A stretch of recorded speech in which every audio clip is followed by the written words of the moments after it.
Gamma किरणें, x किरणें, पराबैंगनी किरणें और दृश्य प्रकाश। इसके बाद जो अगली तरंग विद्युत चुंबकीय स्पेक्ट्रम में होती है उसका नाम होता है अवरक्त तरंग। अवरक्त तरंग, अवरक्त मतलब इंग्लिश में कहते हैं इंफ्रारेड। इंफ्रारेड तरंग मतलब अवरक्त तरंग। इसका काम क्या होता है, जो सनलाइट में, सूर्य के प्रकाश में जो हीट होती है, जो गर्मी होती है, वह इन तरंगों के कारण होती है। ठीक है, मतलब इनका मुख्य काम है ऊष्मा प्रदान करना, हीट प्रदान करना, गर्मी प्रदान करना। यदि इन तरंगों को सूर्य की किरणों में से निकाल दिया जाए तो सूर्य का प्रकाश, प्रकाश तो रहेगा लेकिन वो गर्म नहीं होगा, वो ठंडा हो जाएगा। ठीक है ना, जैसे चंद्रमा का प्रकाश भी वास्तव में सूर्य का प्रकाश ही है ना। चंद्रमा के पास अपना स्वयं प्रकाश नहीं होता, वो सूर्य के प्रकाश को ही रिफ्लेक्ट करके हम तक पहुंचाता है, चंद्रमा का प्रकाश। इसलिए चंद्रमा के प्रकाश में जब रिफ्लेक्शन होता है तो उसमें अवरक्त किरणें नहीं होती। इसलिए रात में भी हम तक जो चांदनी आती है वो वास्तव में सूर्य का ही प्रकाश आता है, लेकिन बगैर अवरक्त किरणों के। कुछ किरणें कम हो जाती हैं, इसलिए उसमें गर्मी नहीं होती। ठीक है ना, तो सूर्य के प्रकाश में गर्मी होने का मुख्य कारण अवरक्त किरणें हैं। यह अगली तरंग का हमारा जो नाम है वो है अवरक्त तरंग। तरंग दैर्घ्य 1 मिलीमीटर से 700 नैनोमीटर। नैनोमीटर मतलब एक बहुत छोटा सा मात्रक, नैनोमीटर, वहां से लेकर 1 मिलीमीटर तक इसका तरंग दैर्घ्य होता है। इसका स्रोत क्या है, ऊष्मा का स्रोत क्या होता है? जब भी हम अपने हाथों को आपस में रगड़ते हैं तो अपने हाथ गर्म हो जाते हैं। हाथों को रगड़ने से वास्तव में होता क्या है, जो अपने इस हाथ के बाहरी सतह के परमाणु हैं और इस हाथ के जो परमाणु हैं, जब हम इनको रगड़ते हैं तो वे परमाणु एक्साइटेड हो जाते हैं। जैसे हमने इसके पहले भी देखा था कि जब इलेक्ट्रॉन को एक्साइटेड करते हैं, एक्साइटेड करने का मतलब उसको ऊर्जा देते हैं, तो वो उस ऊर्जा को खर्च करने के लिए उत्तेजित हो जाता है। और वो उस ऊर्जा को खर्च कैसे करता है, तरंगों को बाहर निकाल के। उन तरंगों का नाम होता है पराबैंगनी किरणें। उसी प्रकार से इलेक्ट्रॉन की जगह यदि हम परमाणु को उत्तेजित करें, ये हमने दो हाथों को रगड़ा तो इनके जो परमाणु हैं, ये परमाणु एक्साइटेड हो जाते हैं, उत्तेजित हो जाते हैं, और उत्तेजना में उस ऊर्जा को खर्च करने के लिए ये तरंगों को बाहर निकालते हैं, और वो तरंगें होती हैं अवरक्त तरंगें। ठीक है, याद रखो, इलेक्ट्रॉन जब एक्साइटेड होता है तो वो पराबैंगनी किरणों को उत्सर्जित करता है, और परमाणु जब एक्साइटेड होता है तो वो अवरक्त किरणों को उत्सर्जित करता है। तो अवरक्त किरणें हमें सूर्य से मिलती हैं। यदि हम चाहें कि हमें प्रयोगशाला में अवरक्त किरणें चाहिए तो उसके लिए हमें किसी परमाणु को उत्तेजित करना होगा, उससे आपको अवरक्त किरणें मिलेंगी। क्यों चाहिए हमें प्रयोगशाला में अवरक्त किरणें, क्या करते हैं हम इनका? तो क्योंकि ये गर्मी प्रदान करती है, इसलिए यदि हमें किसी विशेष अंग की सिकाई करना है, ठीक है, तो उस सिकाई में हम इन किरणों को उस अंग पर भेजते हैं। उस अंग पर ये किरणें जाएंगी और उस अंग के अंदर से सिकाई करके वापस आ जाएंगी। ठीक है ना, तो अवरक्त किरणों का मुख्य उपयोग होता है किसी विशेष अंग की सिकाई करने में, उसको ऊष्मा प्रदान करने में। और भी इसके उपयोग होते हैं। इन किरणों को हम देख नहीं सकते, लेकिन इन किरणों को किसी न किसी व्यक्ति की स्किन से फील किया जा सकता है। ठीक है, यदि हम एक टॉर्च के द्वारा आपके पास अवरक्त किरणें भेजेंगे तो आपको इसका दिखेगा नहीं कि यहां से किरणें आ रही है, लेकिन जैसे ही वो किरणें आपके शरीर पर पड़ेंगी तो आप समझ जाओगे कुछ गर्म गर्म सा लगा, इसका मतलब हम पर किरणें आई। तो अदृश्य होती हैं लेकिन फील कर सकते हैं इनके लिए आप। जैसे हीटर की किरणें होती हैं, हीटर को हमने ऑन किया, उसमें से किरणें बाहर निकली, वो आपको दिखती नहीं है, लेकिन जैसे ही आप उसके पास हाथ करते हो आपके हाथ में ऊष्मा अनुभव होता है। तो इन तरंगों का उपयोग हम कहाँ करते हैं, जहां घना कोहरा होता है। ठीक है, यदि मान लो घना कोहरा है और हम यहाँ खड़े हैं और हमें दूर किसी साथी को संदेश भेजना है कि अब तुम यहाँ पे आ जाओ, तो हम क्या करेंगे? अभी देखा होगा आपने, आर्मी वाले टॉर्च को जला बुझा के संकेत करते हैं, लेकिन वहां पर कोहरा नहीं होता, कोहरे में प्रकाश दिखाई नहीं देता। तो कोहरे में अवरक्त किरणों को भेजा जाता है। यहाँ पर हमारा साथी खड़ा है, यहाँ पे हम खड़े हैं, यहाँ से हमने अवरक्त किरणों को भेजा, किरणें इसके पास जाएंगी, इस पे टकराएंगी, इसको गर्मी का अनुभव होगा, वो समझ जाएगा कि हमारा साथी हमें संदेश भेज रहा है और हमें मिलिट्री को लेके वहां पहुंचना है। ठीक है, तो कोहरे में संकेतों के रूप में किन तरंगों का उपयोग किया जाता है और क्यों? ऐसा प्रश्न 2 नंबर का परीक्षा में आता है। तो कोहरे में जब कोहरा होता है, फॉग होता है, फॉग बोलते हैं कोहरे को, तो जब फॉग होता है तो उस समय देख पाना संभव नहीं होता, लेकिन अवरक्त किरणें फील कर पाना संभव होता है। तो हम कोहरे में संकेतों के रूप में अवरक्त किरणों को भेजते हैं। ठीक है, क्यों भेजते हैं? क्योंकि कोहरे के समय प्रकाश नहीं दिखता है, लेकिन अवरक्त किरणों को अनुभव हम कर सकते हैं। ठीक, तो फिर से अवरक्त तरंग 700 नैनोमीटर से 1 मिलीमीटर तक तरंग दैर्ध्य काफी बड़ा होता है। 1 मिलीमीटर तो हम देख सकते हैं, आपके स्केल में जो सेंटीमीटर का निशान लगा होता है ना, वो 10 भागों में बटा होता है, उसमें से एक भाग 1 मिलीमीटर कहलाता है, तो काफी बड़ी तरंग होती है। 700 नैनोमीटर से 1 मिलीमीटर तक इसका तरंग दैर्ध्य होता है। स्रोत क्या है? नॉर्मली स्रोत तो सूर्य है, सूर्य से हम तक आती है, लेकिन हम प्रयोगशाला में कैसे बनाएंगे? तो हम प्रयोगशाला में बनाने के लिए किसी परमाणु को एक्साइटेड करेंगे। कैसे एक्साइटेड करेंगे? उठा के उसको रगड़ दो, हो गया एक्साइटेड, तो वो ऊष्मा तरंगों को बाहर निकालेगा। किसने पहले किया था? विलियम हर्शेल ने। और उपयोग कहां करते हैं? रोगियों की सिकाई करने में, दूसरा कोहरे में संकेतों के रूप में। इसको भी हम नोट कर सकते हैं, कोहरे में संकेत प्रेषित करने में।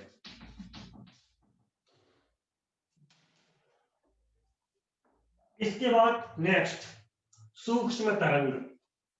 सूक्ष्म तरंग को इंग्लिश में कहते हैं माइक्रोवेव।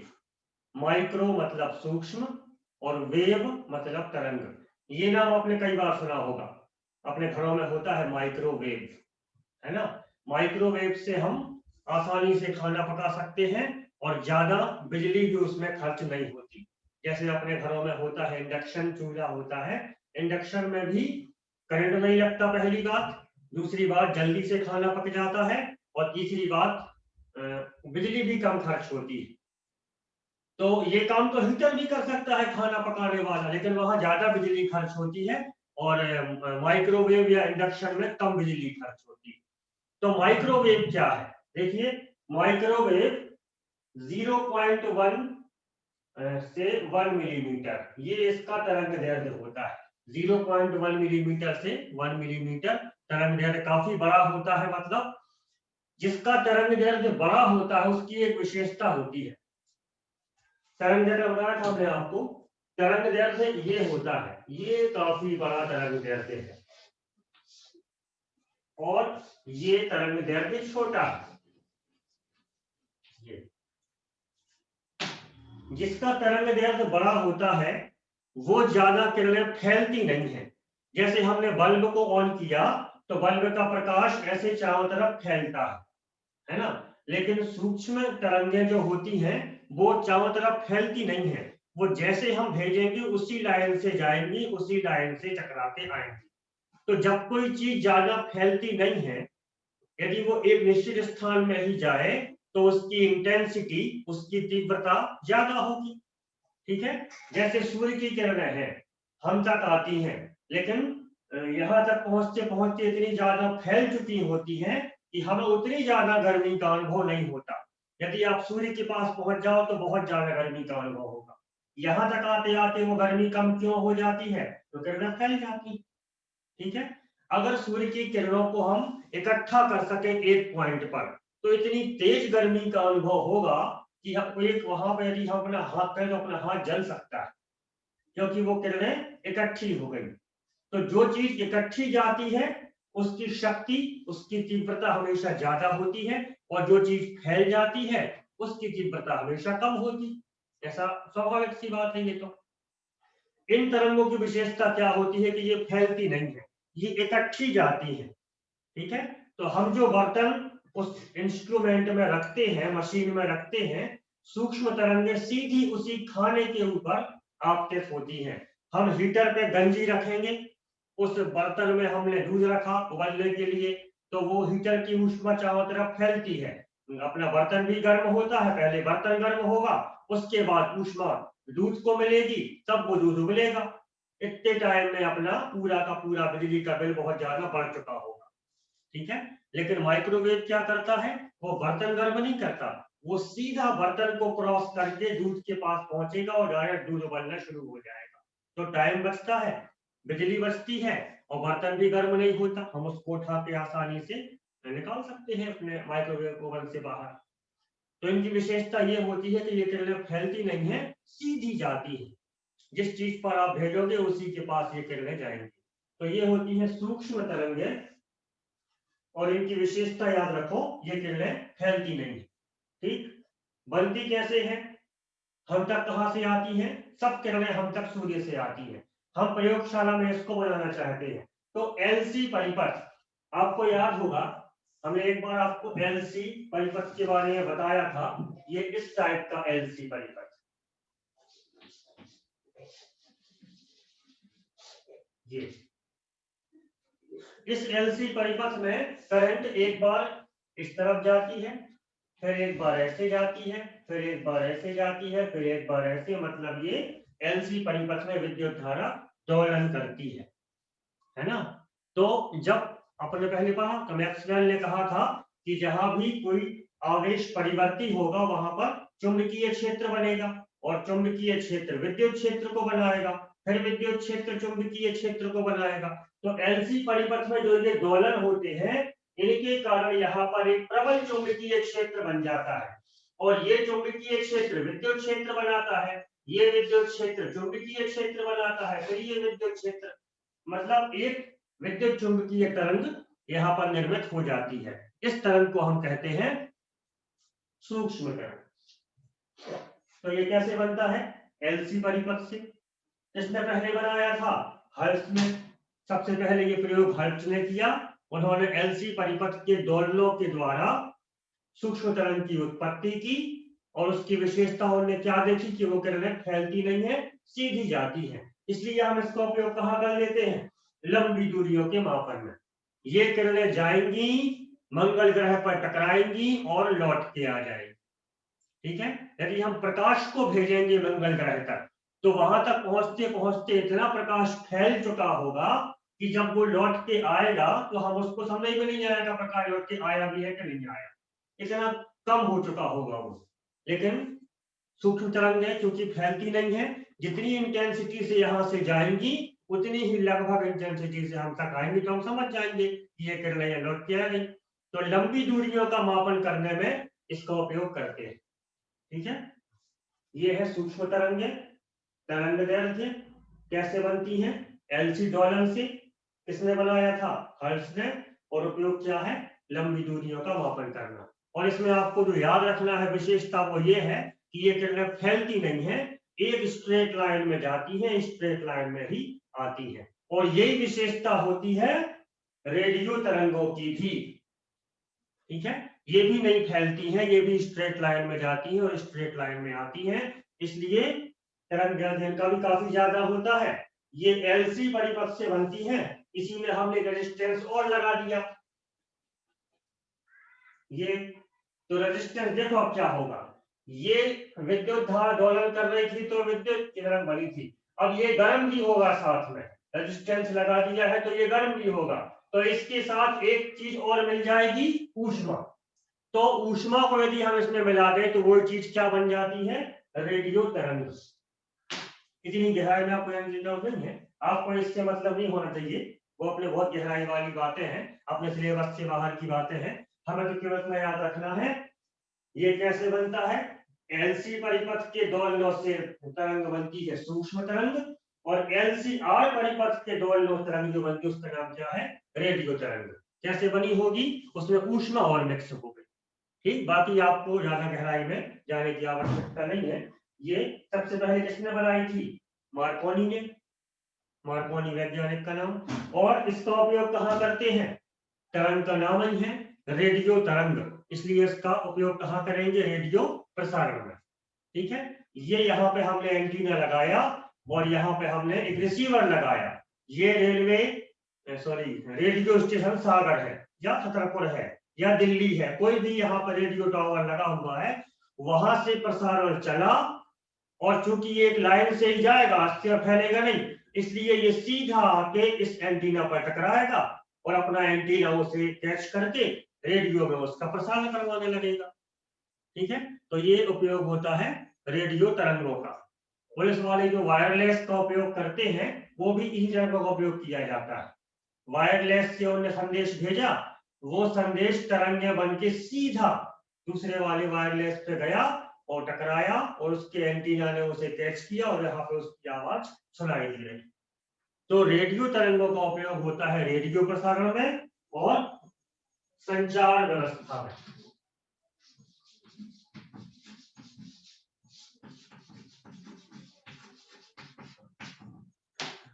तो 12वीं क्लास के सिलेबस में बहुत ज्यादा शॉर्ट में इसको बताया गया है। इसके एक एक टॉपिक पे बहुत बड़ा लंबा चौड़ा लेक्चर हो सकता है, लेकिन हम उसकी गहराई में नहीं जाना है।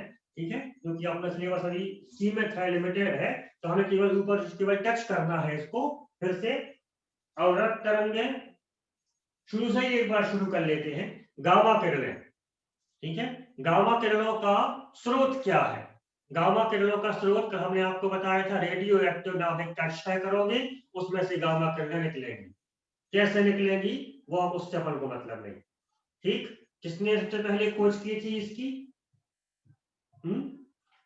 आविष्कारक का नाम आपको पता है? उपयोग किसने की, क्या उपयोग है गामा किरणों का? ठीक, सबसे पहले उपयोग क्या है? कैंसर का उपचार करने में। इसके बाद गामा किरणों के बाद एक्स किरणें। एक्स किरणों का तरंग जल्दी आप सबको याद करना होगा। उसका स्रोत क्या है? जब भी किसी भारी धातु पर इलेक्ट्रॉनों की बौछार की जाती है तो उस धातु के इलेक्ट्रॉन निकल जाते हैं। रोंटगेन ने ये प्रयोग किया था और उपयोग करते हैं टूटी हड्डी का डिटेक्शन करने में। इसके बाद पराबैंगनी किरणें जो कि इलेक्ट्रॉनों के उत्तेजन से प्राप्त होती हैं। ठीक है, इलेक्ट्रॉनों के उत्तेजन से पराबैंगनी किरणें मिलती हैं और इसका उपयोग करते हैं क्योंकि ये बहुत हानिकारक होती हैं, कोशिकाओं को नष्ट कर देती हैं, तो इसका उपयोग हम करते हैं कीटाणुओं को मारने में। दृश्य प्रकाश सूर्य से मिलता है, न्यूटन ने इसकी खोज की थी और इसका उपयोग वस्तुओं को देखने में किया जाता है। अवरक्त तरंगे विलियम हर्शेल ने सबसे पहले परमाणु के उत्तेजन से इसको प्राप्त किया था। याद रखो, इलेक्ट्रॉन उत्तेजन से पराबैंगनी किरणें, परमाणु उत्तेजन से अवरक्त किरणें। ये गर्म होती हैं, रोगियों की सिकाई में और कोहरे में संकेतों के रूप में इनका उपयोग किया जाता है। सूक्ष्म तरंगे एलसी परिपथ के दोलनों से उत्पन्न होती हैं। हल्स ने इनको उत्पन्न किया था और इसका उपयोग लंबी दूरियों के मापन में करते हैं। माइक्रोवेव ओवन में भी इसका उपयोग करते हैं खाना पकाने के लिए, क्योंकि ये सीधा खाने पे अटैक करता है, बर्तन पे अटैक नहीं करता पहले। और आखिरी रेडियो तरंगे, जैसे सूक्ष्म तरंगे एलसी दोलनों से मिलती हैं, उसमें प्रतिरोध की गर्मी और शामिल कर दी तो एलसीआर परिपथ से बनती है रेडियो तरंगे। इसका सबसे पहले आविष्कार, सबसे पहले इसका पता लगाया था मार्कोनी ने और उपयोग का संचार अवस्था में और रेडियो के प्रसारण में। ये 7 प्रकार की तरंगे मिलकर विद्युत चुंबकीय स्पेक्ट्रम का परिवार बनाती हैं। ये एक फैमिली है, इस फैमिली में 7 मेंबर्स हैं और उन 7 मेंबर्स के नाम को क्रम से याद रखना है। क्रम बिगड़ेगा तो तरंग दैर्ध्य वाला क्रम भी बिगड़ जाएगा। शुरू से घटते कम तरंग दैर्ध्य से अधिक तरंग दैर्ध्य की ओर चलते हैं। सबसे कम तरंग दैर्ध्य किसका होता है? गामा किरणों का। सबसे ज्यादा किसका तरंग दैर्ध्य होता है? रेडियो तरंगों का। तो ये क्रम से है, बढ़ते क्रम में है। कई कई परीक्षा में ऐसा भी आता है, 4 नाम दे देंगे और कहेंगे इसको बढ़ते क्रम में जमाइए। गामा किरणें, पराबैंगनी किरणें, सूक्ष्म तरंगें और एक्स किरणें। अब इन्हें क्रम से जमाइए बढ़ते क्रम में। तो पहले गामा, फिर एक्स, फिर पराबैंगनी, फिर दृश्य प्रकाश, फिर अवरक्त किरणें, फिर सूक्ष्म तरंगें और आखिरी में रेडियो तरंगें। ये 7 तरंग दैर्ध्य के बढ़ते क्रम में विद्युत चुंबकीय स्पेक्ट्रम की फैमिली के मेंबर्स हैं। ठीक।